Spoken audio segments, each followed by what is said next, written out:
Saudaraku seiman, rahimani wa rahimakumullah. Ada sebuah surah dalam juz 30 Al-Quran. Saya yakin anak-anak TPA kita juga menghafalnya. Begitu pula dengan hadirin di sini. Tetapi banyak sekali kaum muslimin yang tidak mentadaburinya, tidak merenungi kandungan-kandungan makna ayat ini atau ayat-ayat dalam surah ini, sehingga akhirnya mereka terkena dalam ancaman dalam ayat atau dalam surah ini. Surah ini saudaraku diberi nama oleh Allah Subhanahu wa taala dengan surah Al-Humazah. A'udzu billahi minasyaitonir rajim. Bismillahirrahmanirrahim. Wailun likulli humazatin lumazah alladzi jama'a malan wa 'addadah yahsabu anna malahu akhladah kalla la yunbadhanna fil hutamah wa ma adraka mal hutamah narullahil muqadatu allati tattali'u 'alal af'idah innaha 'alaihim mu'sadah fi 'amadin mumaddadah. Di dalam tafsir sekaligus terjemahan, wailun berarti saudaraku seiman memiliki banyak makna yang artinya adalah kecelakaan, kehinaan, penyiksaan, kerendahan, segala macam makna yang bisa menyusahkan seseorang bergabung di masalah atau dalam kalimat wail. Seperti misalnya dalam ayat lain, wailun lil mutaffifin, kecelakaan, kehancuran, kebinasaan. Bahkan ulama tafsir mengatakan nama sebuah lembah di api neraka namanya wail. Allah mengatakan wailun likulli. Kata-kata li ini berarti untuk, dan kullu berarti semuanya. Dan kalau bergabung antara li dengan kullu berarti tidak ada pengecualian. Allah mengatakan wailun likulli, kecelakaan, kehancuran, kebinasaan, siksaan, lembah di api neraka untuk semua, tidak terkecuali. Siapakah yang Allah ancam saudaraku? Dua kelompok, humazatin lumazah. Humazah ini kata ulama tafsir maknanya adalah alladzi ya'ibun nasu biqaulihi, orang yang sibuk menceritakan aib orang lain dengan lisannya. Sibuk lisannya setiap hari bangun tidur sampai tidur lagi bagaimana menjatuhkan orang lain, menghina orang lain, mengeluarkan kata-kata yang mengundang murkahnya Allah dari kata-kata kemaksiatan. Tidak ada nasihat, tidak ada zikir, tidak ada baca Al-Quran. Padahal orang mukmin harus memikirkan semua yang keluar dari lisannya adalah sesuatu emas, bernilai, punya bobot, sehingga dicatat dalam buku amalnya. Dan dia menjauhi semua kata-kata yang justru berbahaya bagi dia, yang akan membuat orang lain membencinya karena kata-kata kasar, atau menghina, atau menjatuhkan. Bahkan Allah Subhanahu wa ta'ala akan murka padanya. Dan kita akan dengar dalam lanjutan ayat ini bagaimana Allah mengancam orang-orang yang menyalahgunakan lisannya. Saya akan paparkan panjang lebar hadis-hadis dan berhubungan dengan hukum-hukumnya setelah membacakan umumnya ayat ini. Allah Subhanahu wa ta'ala mengatakan lanjutannya lumazah. Beda antara humazah dan lumazah saudaraku hanya di awal hurufnya. Kalau humazah menggunakan ha, kalau lumazah menggunakan lam.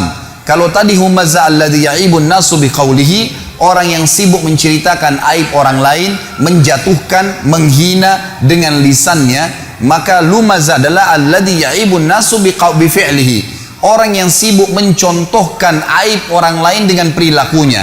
Temannya pincang dicontohkan jalannya, temannya cadel dicontohkan jalannya.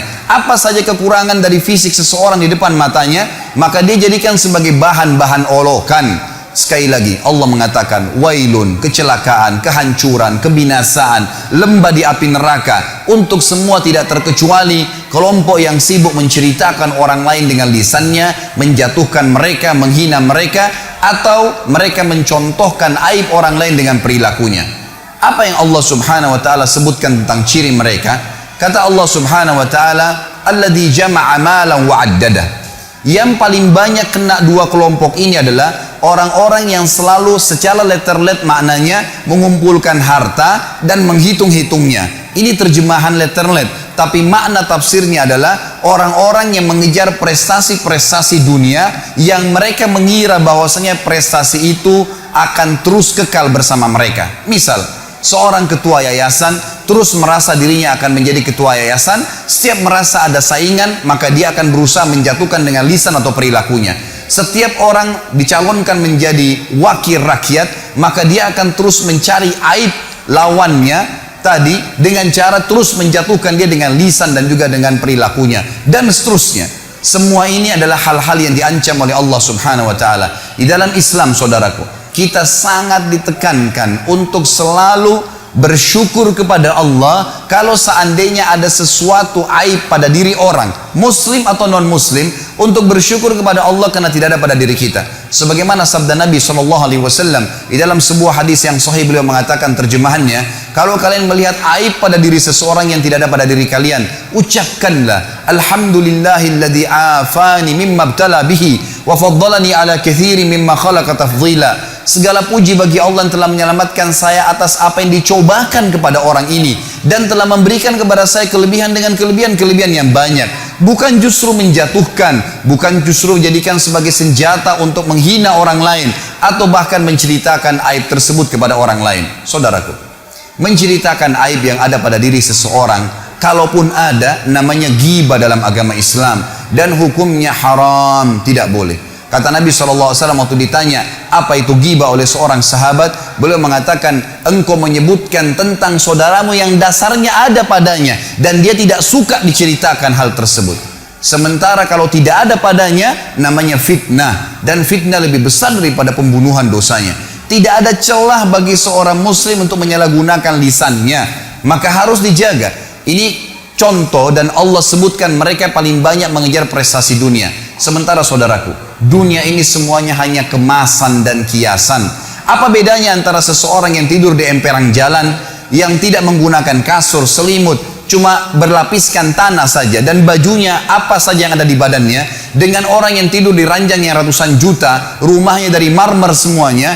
Apa kira-kira bedanya antara dua orang ini? Demi Allah, hanya kemasannya saudaraku, kemasan duniawi. Tujuannya sama saja, tidur. Apa bedanya antara orang yang makan di daun pisang dengan orang yang makan di piring emas? Kemasan dunianya yang berbeda, tujuannya makan sama. Jangan sampai kelebihan kemasan yang Allah berikan kepada kita karena kelebihan fisik, karena adanya kemasan kendaraan, kemasan yang diberikan oleh Allah Subhanahu wa taala, lalu akhirnya membuat kita melanggar pemberi nikmat itu, Allah Subhanahu wa taala, yang melarang kita justru menjatuhkan orang lain.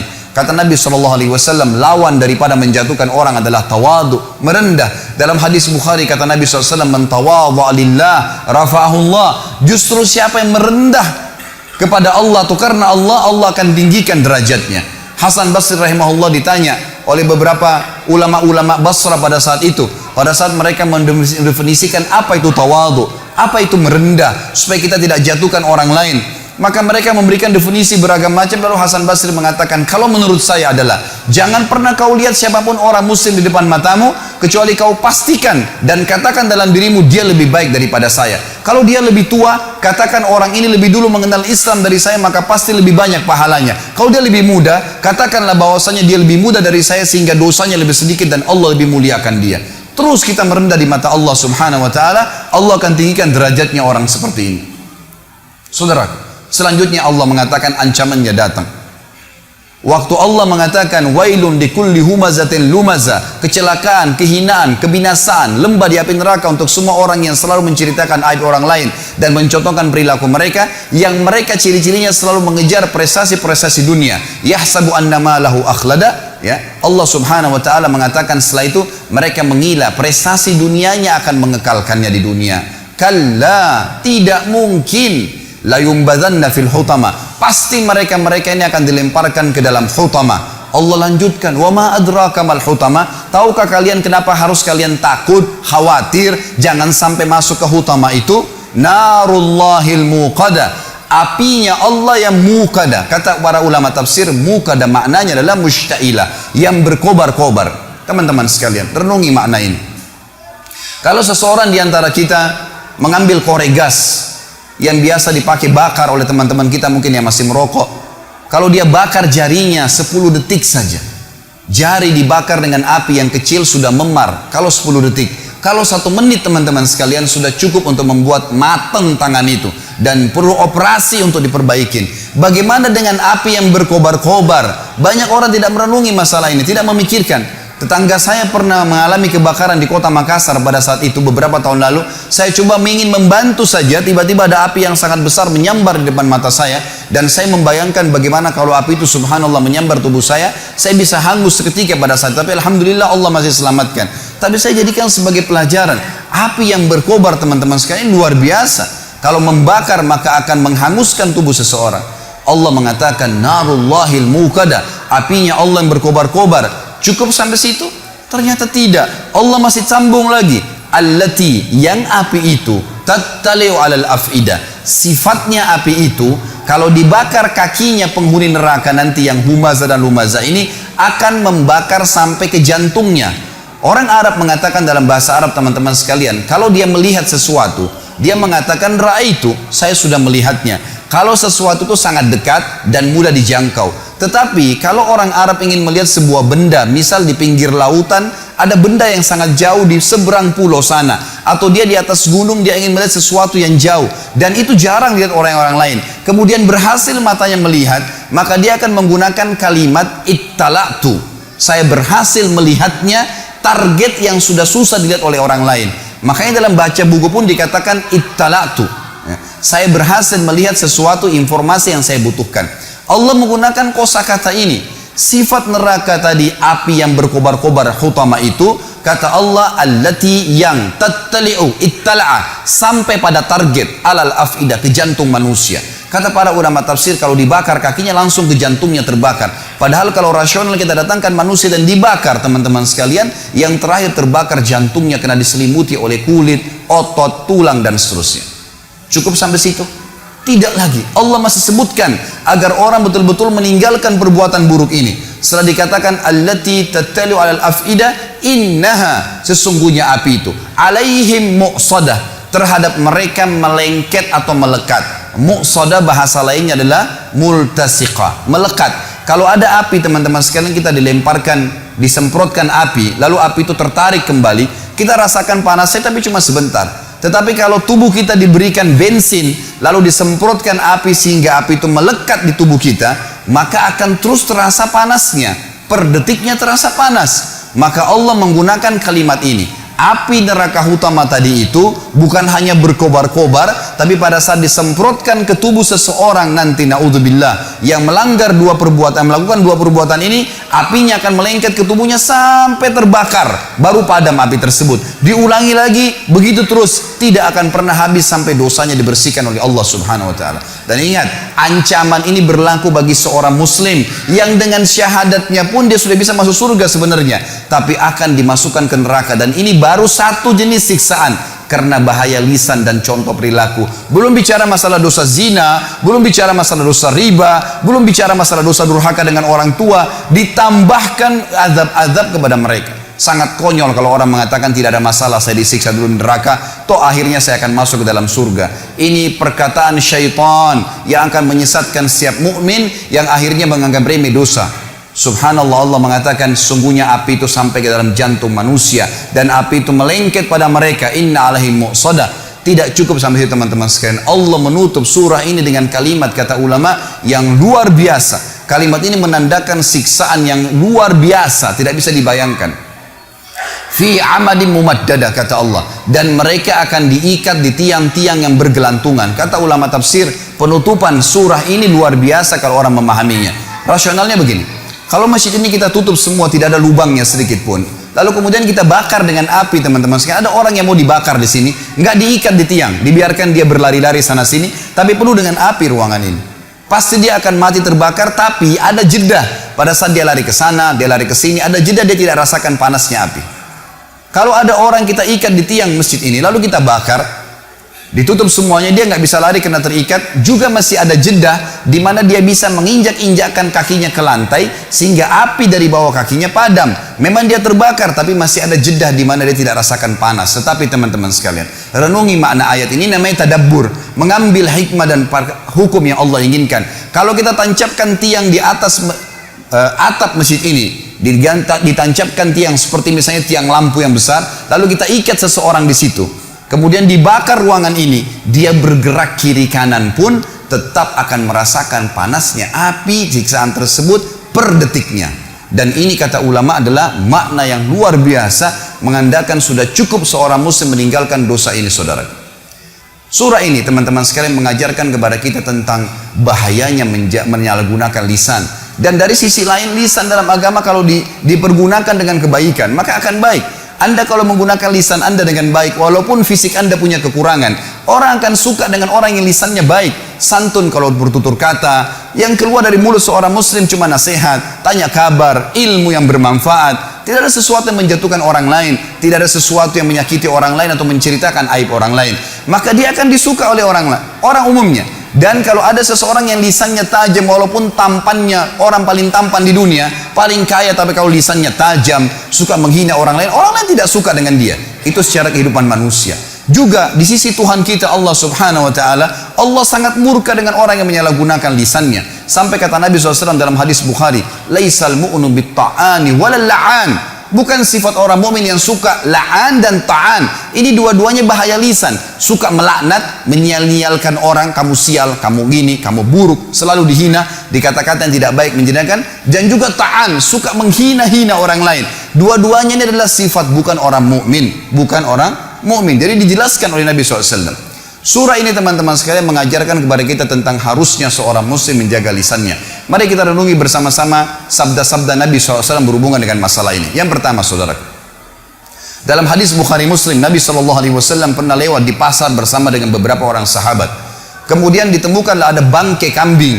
Bangkai kambing ini tanduknya patah, matanya buta, kakinya patah, dan sudah jadi bangkai. 4 aib sekaligus. Tanduknya patah, matanya buta, kakinya patah, sudah jadi bangkai. Lalu Nabi SAW ingin menarik perhatian para sahabat. Dalam ilmu bahasa Arab namanya jadbul intibah. Menarik perhatian para sahabat karena beliau ingin sampaikan informasi yang penting setelah itu. Lalu beliau mengatakan, siapakah di antara kalian yang mau membeli bangkai kambing ini? Kata para sahabat, ya Rasulullah, jangankan dia sudah jadi bangkai, kalau dia hidup saja, kami tidak mau membelinya. Kalau ada kambing hidup, tanduknya patah, matanya buta, kakinya patah, hidup, nggak ada yang mau beli. Apalagi kalau sudah jadi bangkai. Nabi SAW ulangin lagi dengan metode yang berbeda, dengan metode yang sama tapi dengan bahasa yang berbeda. Kata Nabi SAW, siapa yang ingin saya berikan cuma-cuma? Lalu kata para sahabat, ya Rasulullah, sama saja. Kalau dia masih hidup saja, walaupun dikasih cuma-cuma, kalau tanduknya patah, matanya buta, kakinya patah, nggak ada yang mau terima. Kata Nabi SAW, ini pesan beliau. Ambil dan bawa pulang, jadikan sebagai kaidah hidup teman-teman sekalian. Mohon maaf, saya naik di mimbar sini dan teman-teman dai pun pada saat ceramah, bukan untuk seremoni, bukan meramaikan, bukan saya datang sini jauh-jauh dari Jakarta untuk berdongeng dengan Anda, untuk menceritakan atau menghibur Anda. Ini hukum Allah untuk diterapkan dalam kehidupan teman-teman sekalian. Kaidah hidup, ini bukan mainan, bukan sesuatu yang cuma didongengkan saja. Lalu kata Nabi SAW, seseorang di antara kalian, demi zat yang ubun-ubunku dalam genggamnya, maksudnya demi Allah, seseorang di antara kalian memakan bangkai ini jauh lebih ringan baginya dibandingkan azab yang dia terima hari kiamat nanti.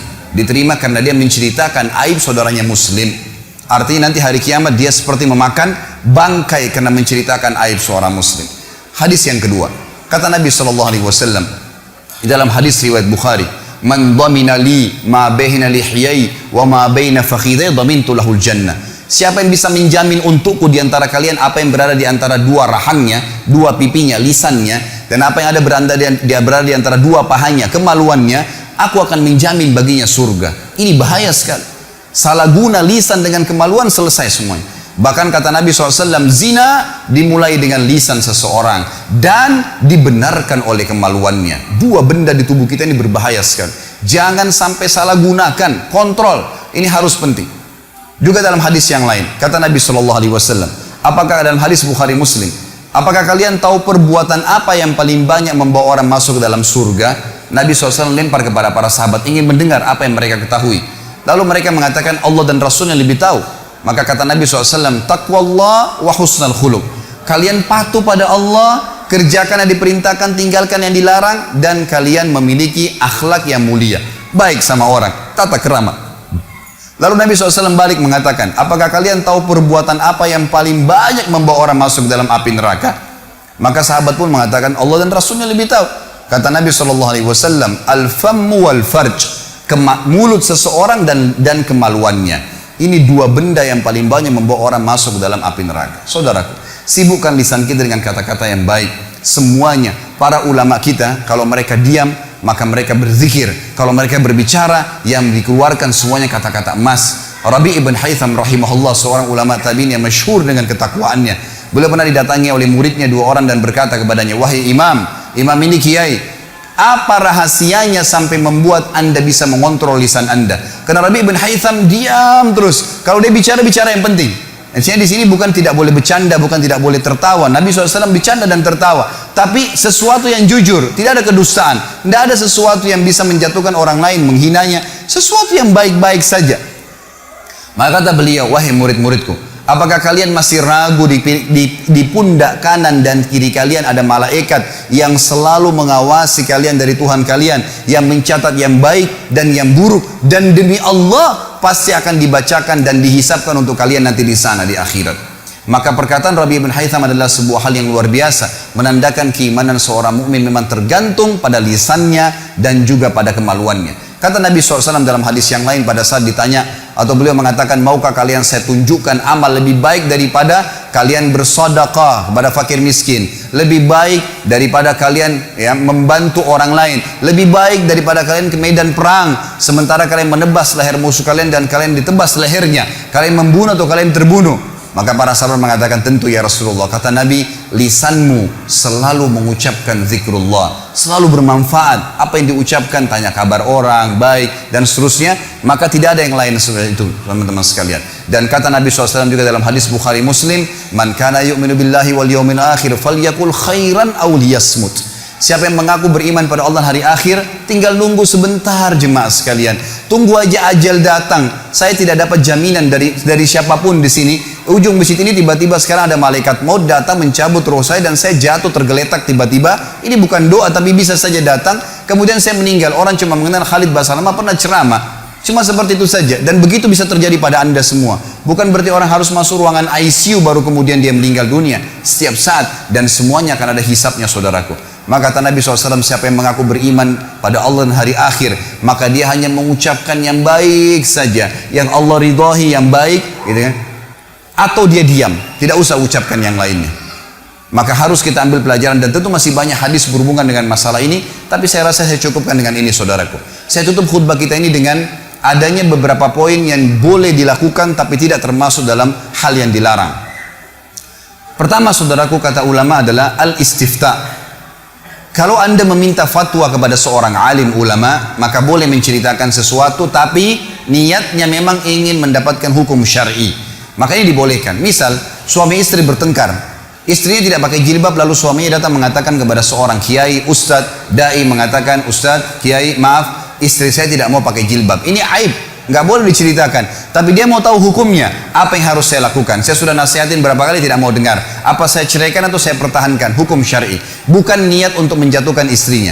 Sama, istri juga mengatakan, ustadz, kiai, maaf, suami saya nggak sholat, suami saya tidak berikan nafkah. Disebutkan aib, tapi ini mencari hukum. Karena ini pernah terjadi dalam hadis Bukhari.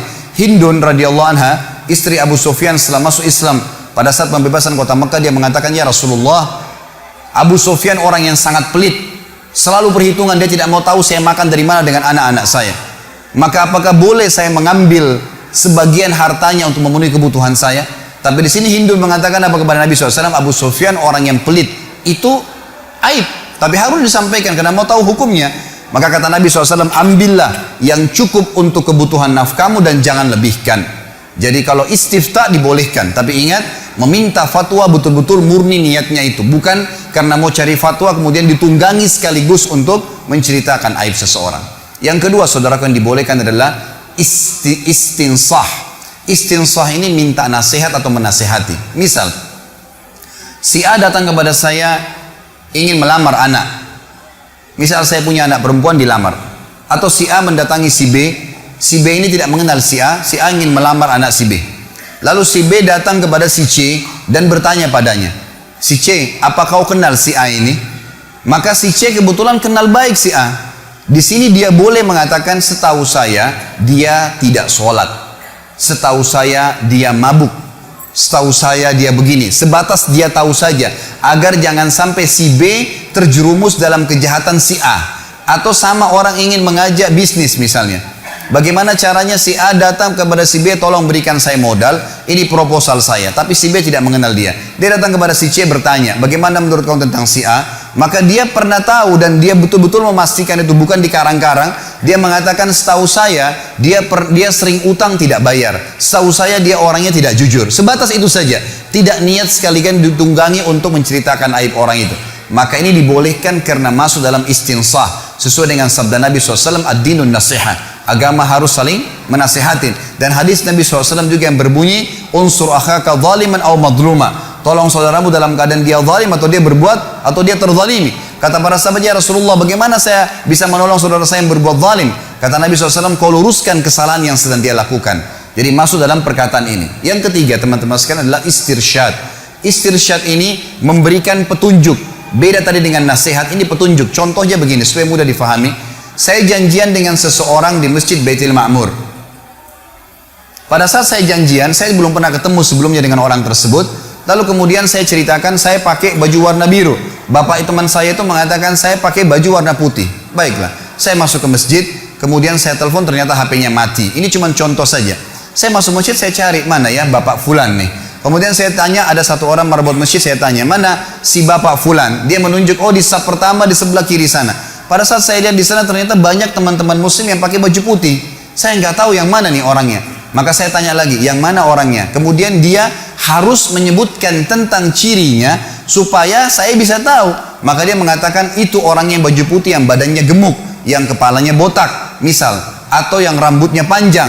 Dia menyebutkan ciri khasnya supaya saya bisa tahu, dan tujuannya betul-betul istirsyad, memberikan petunjuk. Kalau tidak maka akan masalah. Ada seseorang mau beli rumah, lalu ditanya, rumahnya si Fulan yang mau dijual di mana?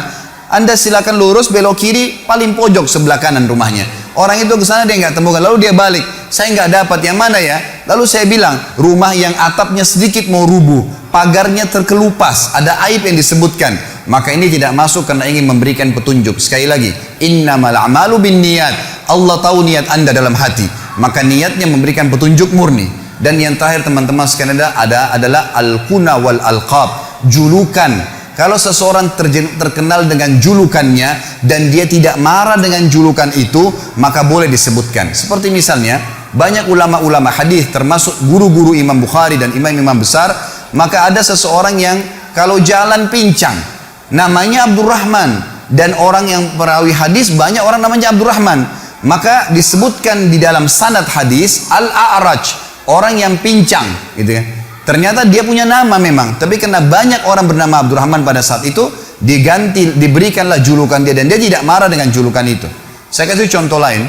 Di Masjid Baitul Ma'mur misalnya diiklankan, habis sholat Jumat ada Bapak Ahmad, maaf kalau ada yang sama namanya, kita cuma kasih contoh. Bapak Ahmad, ada dua orang Ahmad di masjid kita. Yang satu penjual kambing, yang satu penjual mobil.